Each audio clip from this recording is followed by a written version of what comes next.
Over 60 years ago, a battle was fought in a great Russian city that would be the turning point of the Second World War.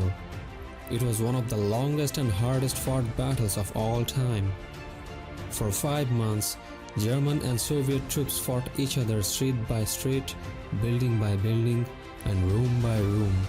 Ferocious German attacks met exceptionally stiff Soviet resistance. It led to the most intense fighting of the Second World War. The outcome of the entire war hung on what happened here in 1942 in the Battle of Stalingrad.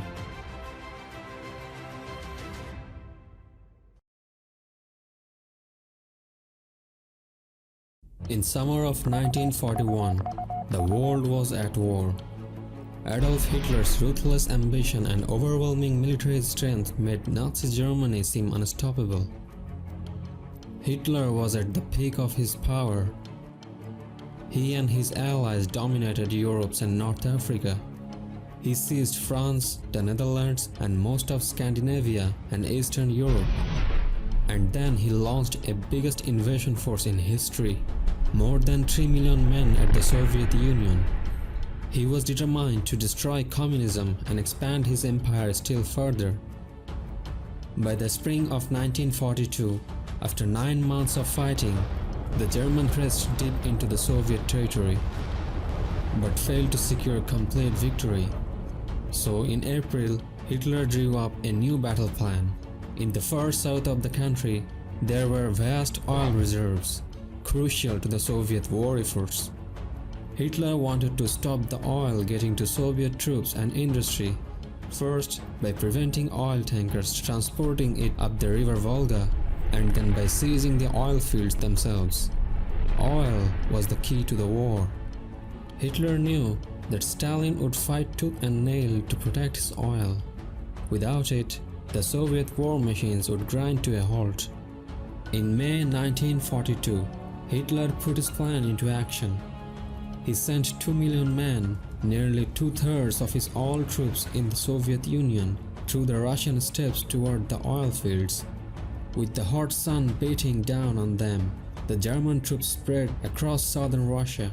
Despite pockets of fierce resistance, they seemed unstoppable.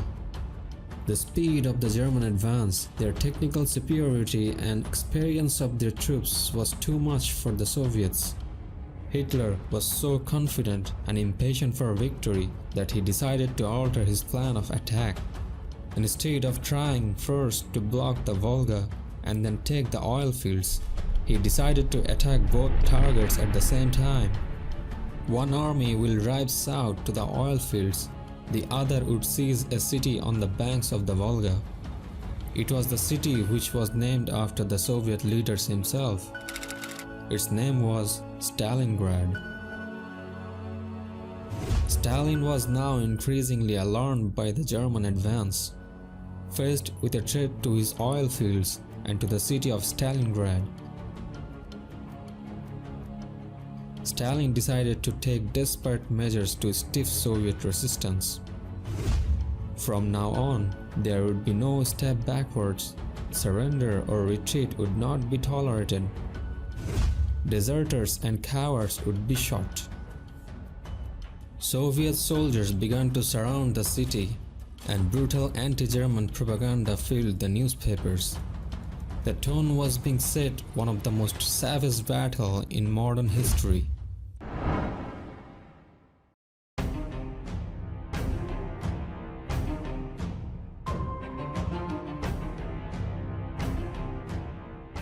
On the 23rd of August 1942, aircrafts of German Luftwaffe began a colossal aerial assault on Stalin city.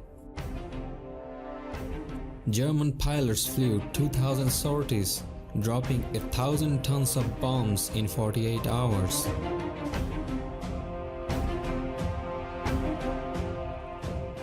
The bombardments turned neighborhood houses into infernos. Even the modern brick buildings of the city center were gutted by flame. The air was thick with smoke, and in every direction the city was ablaze. Homes and factories burned uncontrollably through the night. Over 25,000 Russians died in just 2 days. Stalingrad was all but destroyed. Its elegant avenues, grand buildings had been bombed to ruins. But the Battle of Stalingrad was just only beginning. Hitler now ordered over 100,000 ground troops to siege Stalingrad and deliver him a rapid victory. The task was given to the man of the 6th Army. Their commander was General Friedrich Paulus. At dawn on the 14th of September, just 2 weeks after the Luftwaffe air raids, General Paulus put his plan into action. The fighting started with ferocity from both sides, but with each passing hour, the Soviets were rapidly losing control. In little over 24 hours, German forces have stormed the southern part of the city. The main railway station was in their control, and the landing stage was surrounded and under heavy fire. The main force defending the city was the 62nd Army, but it had been pounded by the air raids and was having difficulty holding off the German attacks. But what they did have was a tough new commander. His name was General Vasily Chuikov. But he knew his troops inside the city were on the brink of collapse. Chuikov's only hope preventing the immediate fall of Stalingrad lay on the opposite bank of the river Volga. At 7 p.m., 10,000 poorly equipped Soviet elite troops received order to cross the river. The Soviet reinforcement thrown straight into the heart of the battlefield. They held up the German advance at least for the time being, but it came at a terrible cost. 80% of those Soviet reinforcements were killed or wounded within a week. Meanwhile, the city of Stalingrad was now almost ruined by the German bombardment. That gave Soviets to conduct a new tactics. Chuikov told his men to stick so close to the Germans so that German air force couldn't bomb them without fear of hitting his own men. Moreover, the streets were full of rubble and collapsing buildings that the German tanks found it difficult to maneuver. The Soviet troops did their best, but the German overwhelming firepower was still too much for them. On the 26th September, the Germans controlled the entire south and center of the city.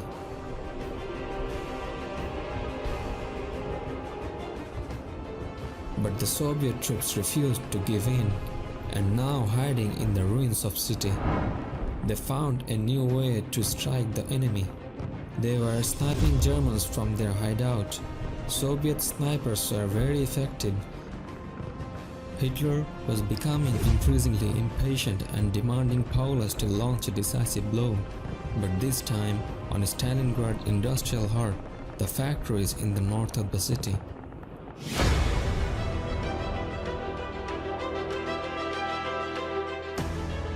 On the October 14th, the attack on the factories began. Luftwaffe air raid blitzed the entire factory district. Aircrafts flew 300,000 sorties a day. Supported by 200 tanks, German infantry began to storm the factory complex. The fight for the city has reached a new level of ferocity. The 8,000 Soviet commanders tried to defend, but later forced to retreat to the bank of the Volga. The Soviets suffered heavy casualties. More than a quarter of the Soviet troops had been killed or wounded since the attack on the factories began.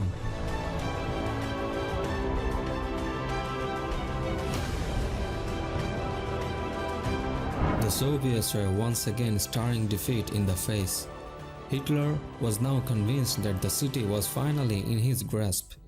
In a speech to party veterans on the 8th of November, he effectively claimed victory. But the Germans were in for a dreadful shock. While Hitler was obsessed fighting in the city, Stalin's high command had been planning a bold offensive that would change the course of the whole battle. On the 19th of November, the Soviets launched one of the most awesome counterattacks in modern history. Field guns, mortars, and rockets began a ferocious bombardment 70 miles west to the west of Stalingrad. For 80 minutes, artillery thundered. Then at 8:40 a.m., they suddenly fell silent. Just minutes later, wave upon wave of Soviet tanks broke out from their camouflage, and hundreds of thousands of Soviet troops were advancing towards Stalingrad. In the north, the Soviets mustered a massive force which had broken through behind Paulus. There was even worse news to come. Just 24 hours later, more Soviet tanks broke through the front line in the south and headed north to link up with the others. Soviet forces were pouring around Paulus and his entire 6th Army. On the 24th of November, the Soviet forces encircled the Germans. The terrible reality dawned on Paulus. As many as 300,000 men in Stalingrad and surrounding countryside were trapped. General Paulus was stunned. No one had believed the Soviets had strength to man such a massive operation. Paulus asked permission to Hitler to withdraw from Stalingrad and to punch a hole in the ring of Soviet troops surrounding him. But Hitler refused to allow a withdrawal from Stalingrad. Hitler wanted his troops to continue fighting while he prepared 2 tank divisions to break through the encirclement from the outside. But it would take weeks to ready for the assault. On the other hand, cut off from their supply lines, the condition of the trapped German troops were collapsing rapidly. Food, fuel, and ammunition were all running out. To make matters worse, many of the German soldiers have never received their winter uniforms. Germans tried to support the trapped 6th Army by airlift. Hitler's staff calculated that it would require 300 tons of supplies every single day, but they overestimated their capacity. Despite frostbite and starvation, most German troops still refused to surrender. Some feared that they would be tortured and shot by the Russian captors. 2 German tank divisions backed up by infantry and aircrafts of Luftwaffe were on toward their colleagues trapped in Stalingrad. Leading the attack was one of the Hitler's most successful commander.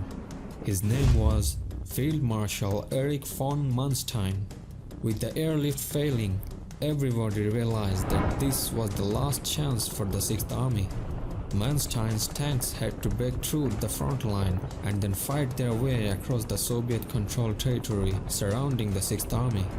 The German troops surged toward, but within days, the Red Army intercepted the German advance 30 miles short of the trapped 6th Army.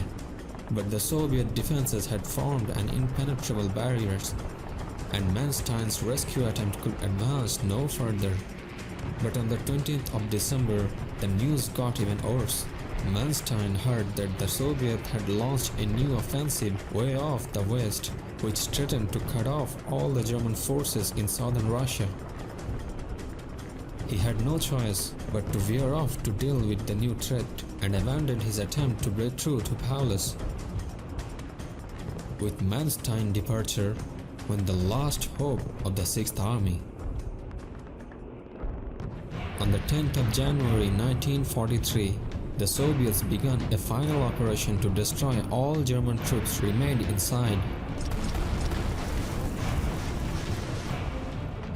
Weakened, starvation, and exhausted, the 6th Army was no longer capable of defending itself. The only way to escape was by airplane. German planes rescued as many troops as they can, but it wasn't enough.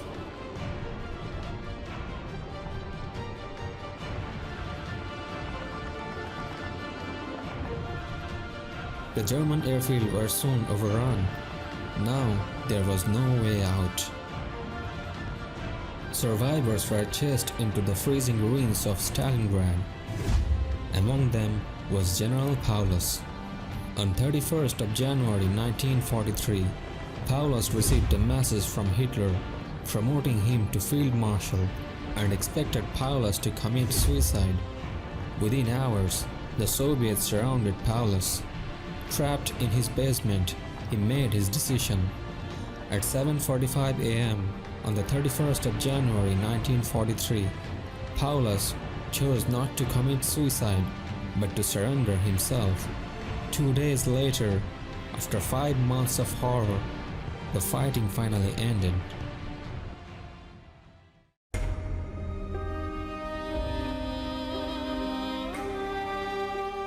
The aura of invincibility that surrounded Hitler's army for so long was gone forever. In Stalingrad alone, 150,000 German troops had been killed, and 90,000 more were now beginning their long, slow journey to Soviet prison camp. Only 5,000 of them would ever return home. Although Stalin won the battle, but victory had come at a terrible price. The Soviets lost more men during the Stalingrad campaign than America and Britain lost during the entire war. Stalingrad was the battle that marked the beginning of the end of the Nazi Germany.